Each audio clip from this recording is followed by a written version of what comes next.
전공의들의 집단 사직으로 인한 의료 공백이 사흘째 이어지는 가운데 임용을 포기하는 인턴 사례까지 나오고 있습니다.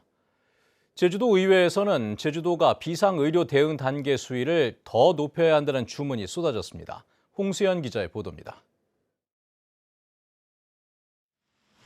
소속 전공의 75명 가운데 오늘도 53명이 출근하지 않은 제주대병원.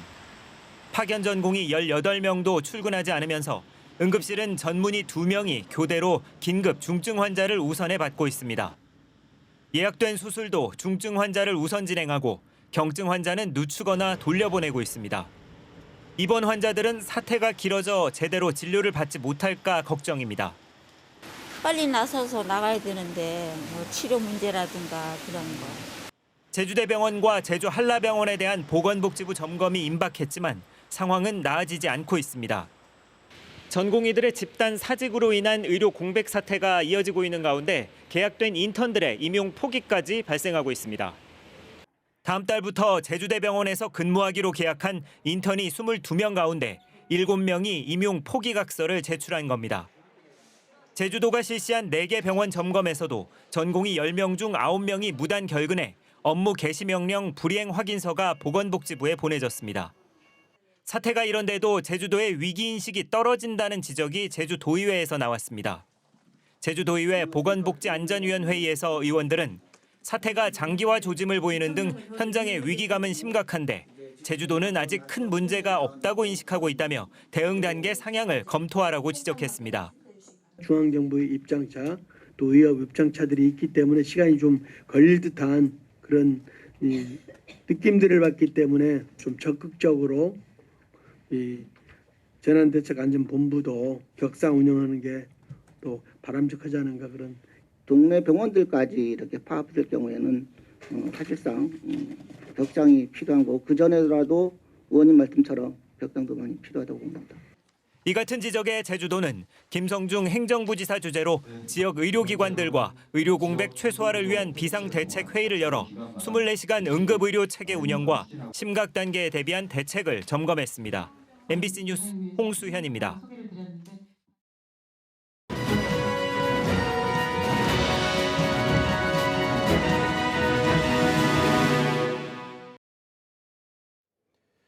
네, 더불어민주당은 제주시 갑 선거구 국회의원 후보로 문대림 전 청와대 비서관을 확정했죠. 그런데 국민의힘은 제주시 갑 선거구 공천을 보류한 채 후보 결정을 고심하고 있습니다. 조인호 기자의 보도입니다.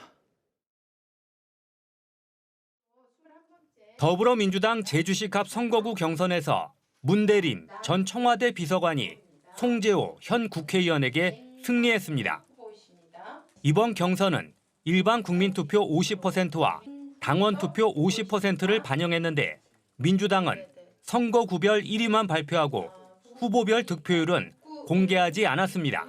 마지막으로 21번째 제주도입니다. 제주시 갑 경선 당선자는 문대림 후보이십니다. 문대림 예비 후보는 민주당의 깃발을 들고 본선에서 승리를 쟁취하겠다며 송재호 후보와 원팀이 되기를 희망한다고 밝혔습니다. 송재호 예비 후보는 좋은 결과를 보여주지 못해 안타깝다고 밝혔지만 원팀에 대한 입장은 밝히지 않았습니다. 국민의힘 제주도당은 문대림 후보의 비정한 승리라며 처절한 네거티브 캠페인은 눈살을 찌푸리게 했다고 비판했습니다. 하지만 국민의힘은 김영진 전 제주도 관광협회장이 단독으로 공천을 신청한 제주시 갑 선거구의 공천 심사를 보류한 채 뚜렷한 결론을 내리지 못하고 있습니다. 제주 MBC 등 도내 언론 4사가 이달 초 실시한 여론조사에서는 제주시 갑 선거구 정당 지지도에서 더불어민주당이 55%로 국민의힘 26%보다 2배 이상 앞섰습니다. 하지만 민주당 경선 과정에서 비방과 폭로가 이어지면서 원팀 서약이 사실상 파기된 데다 국민의힘 공천 결과도 변수가 될 것으로 보입니다. MBC 뉴스 조인호입니다. 국민의힘은 서귀포시 선거구 후보를 선정하기 위해 내일부터 경선을 진행하는데요. 고기철 전 제주경찰청장과 이경용 전 제주도 의원이 맞붙는 가운데 두 후보는 어떤 공약과 강점을 내세우고 있는지 이소연 기자가 만나봤습니다. 오는 4월 국회의원 선거에서 치열한 접전이 예상되는 서귀포시 선거구. 국민의힘에서 고기철, 이경용 예비후보가 나선 가운데 최근 제주 MBC 등 언론 4사 여론조사에 현역인 위송곤 의원과의 가상 대결을 벌인 결과 오차범위 안팎을 보였습니다. 국민의힘 후보 지지도에서도 같은 수치를 보일 정도로 당내 경쟁은 더 치열했습니다. 제주경찰청장을 지낸 고기철 예비후보는 30년 넘는 공직 생활을 통한 종합행정 능력 등을 인정받아 국민의힘 인재 1호로 영입된 점을 강점으로 내세웠습니다. 중앙에 그만큼 인프라가 좋다는 얘기인데요. 이걸 통해서 제주의 현안들이라든가 그다음에 제주를 발전시키는 제도, 예산 이런 부분들을 제가 많이 가져올 수 있습니다. 고 예비후보는 핵심 공약으로 제주 제2공항의 조속한 추진과 함께 대통령 공약인 관광청 신설, 서울에 있는 대형 병원의 분원 유치를 꼽았습니다. 특히 제2공항 세부 공약으로 공항과 면세점 운영 수익을 제주도가 갖고 대학을 통한 청년 일자리 창출을 강조했습니다. 항공과 운항에 관련된 그런 학교, 대학을 만들 수 있고 지원할 수 있는 거.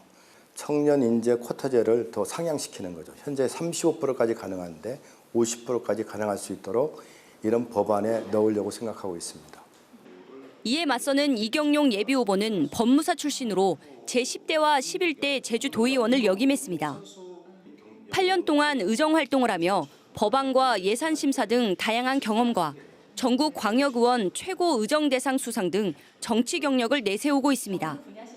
조례를 만들면서도 전국 최우수 조례를 만들어 왔고요. 그리고 또 공약 이행에 있어서도 우수상을 받을 정도로 공약 이행 약속을 많이 지켰던 의원이기도 하고 그리고 성과를 많이 내봤습니다. 이 예비후보는 대표 공약으로 제2공항의 조속한 추진과 함께 스포츠 훈련 메카 조성을 위한 스프링 캠프 유치, 농업인 양도세와 취득세 감면을 내세웠습니다. 제2공항 세부 공약으로 공항 주변 인프라 구성을 위한 1조 원 기금 마련과 친환경적인 배후도시 조성으로 차별성을 뒀습니다. 공항만이 아니라 공항 배후 도심을 만들어서 거기에 의료, 복지, 체육, 문화, 행정시설을 투입했고 그리고 청년 일자리, 청년 주거 안정을 위한 청년 행복주택 단지를 조성을 하는 게 공항과 관련된 주요 공약이고요. 국민의힘 경선은 내일부터 이틀 동안 진행돼 오는 25일 결과가 발표됩니다. 당원 선거인단 반영 비율이 20%인데 반해 일반 유권자의 반영 비율이 80%여서 지역 민심이 본선 진출자를 가를 것으로 보입니다. MBC 뉴스 이소연입니다.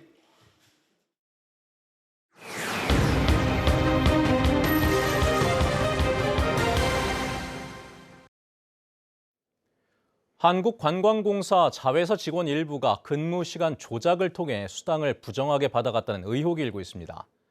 하지만 내부 고발이 제기된 지 석 달이 지났지만 여전히 수당은 지급되고 있다고 합니다. 제보는 MBC의 김하은 기자가 취재했습니다.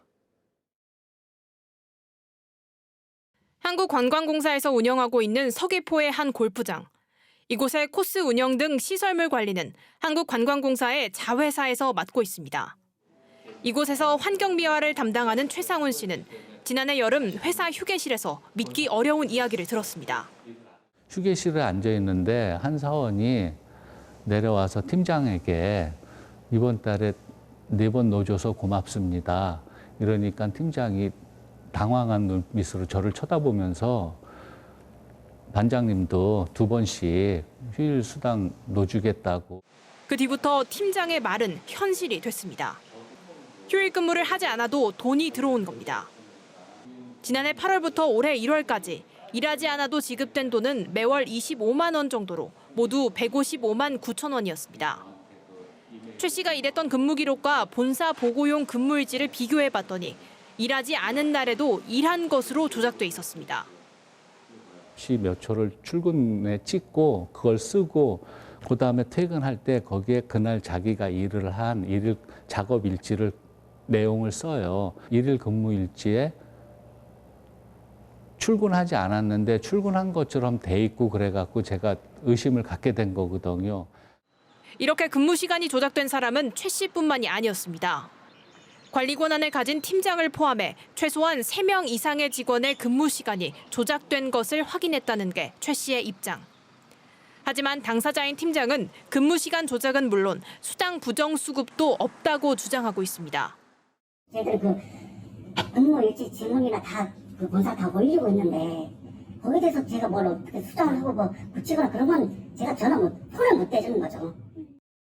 한국관광공사는 내부 고발이 있은 지 석 달이 지나서야 일부 문제를 확인하고 자회사에 조치를 요구했습니다. 하지만 언제부터 규모는 어느 정도인지 조사가 제대로 이루어지지 않으면서 받지 않아야 할 휴일 수당은 지난달까지 그대로 지급됐습니다. MBC 뉴스 김하은입니다. 제주 MBC가 보도한 제주시 체육회장의 갑질 의혹에 대해 제주도가 사실 조사에 나섰습니다. 제주도 김양보 문화체육교육국장은 정례 브리핑에서 제주시 체육회장의 권한 남용과 직장 내 갑질 의혹과 관련해 제주시와 긴급회의를 열었고 사실 조사와 함께 동향을 파악 중이라고 밝혔습니다. 또 다음 달 초 제주도 감사위원회 감사가 진행되고 문화체육관광부의 조사 결과가 나오면 후속 조치를 진행하겠다고 덧붙였습니다. 한편 제주도 의회도 이번 사태와 관련해 오는 27일 예정된 제주시 업무 보고에 제주시 체육회장의 출석을 요구했습니다. 저출산 여파로 제주 지역의 어린이집이 빠르게 줄고 있습니다.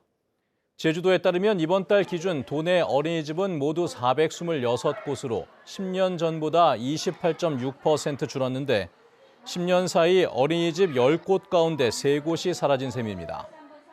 특히 지난 2019년 501곳에서 2020년 491곳으로 그리고 지난 2022년 458곳으로 감소세가 가팔라지고 있습니다. 제주 지역의 아파트 매매 가격 하락세가 19개월째 이어지고 있습니다. 한국부동산원이 발표한 2월 셋째 주 아파트 가격 동향에 따르면 제주는 지난주보다 0.07% 하락했습니다.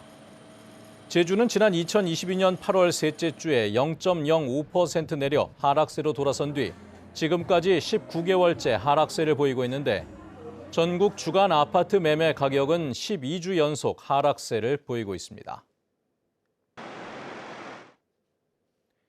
경기 침체 여파로 혼자 가게를 운영하는 나홀로 자영업자가 급증하고 있는 것으로 나타났습니다. 통계청에 따르면 지난 1월 기준 제주 지역 자영업자는 10만 5천 명으로 1.9% 감소했지만 나홀로 자영업자는 2.1% 늘었습니다. 특히 전체 자영업자 가운데 나홀로 자영업자가 74.3%를 차지했는데 경기 불황으로 인건비 부담을 덜기 위해 고용원 없이 혼자 일하는 것으로 분석되고 있습니다. 저출산 고령화 심화로 제주 지역의 평균 연령이 꾸준히 증가하는 것으로 나타났습니다. 행정안전부에 따르면 지난해 12월 기준 제주 지역의 평균 연령은 44세로 지난 2018년 41.3세에서 5년 연속 증가세를 기록했습니다. 이는 전국 평균보다는 0.8세 낮은 것이고 17개 광역시도 가운데는 11번째로 많은 것입니다. 지역별로는 제주시 추자면이 57세, 제주시 1도 1동 53.5세 순으로 높았고 제주시 아라동이 38.5세로 가장 낮았습니다.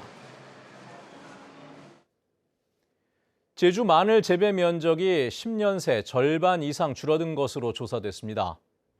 제주도 농업기술원에 따르면 지난해 제주 지역의 마늘 재배 면적은 1,113헥타르로 2013년 2,733헥타르에서 10년 동안 60% 줄었습니다.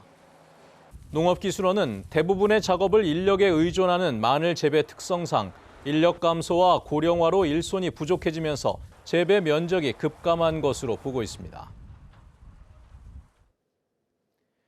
제주 돌문화공원에 유네스코가 후원하는 국제보호지역 글로벌 연구 훈련센터가 설립됩니다. 정부와 유네스코는 내일 프랑스 파리에서 국제보호지역 연구 훈련센터 설립에 관한 협정을 맺을 예정입니다. 훈련센터는 올해 안에 설립될 예정이며 국제보호지역 정책과 연구, 교육 등을 맡게 됩니다. 뉴스데스크 제주였습니다. 시청해주신 여러분 고맙습니다.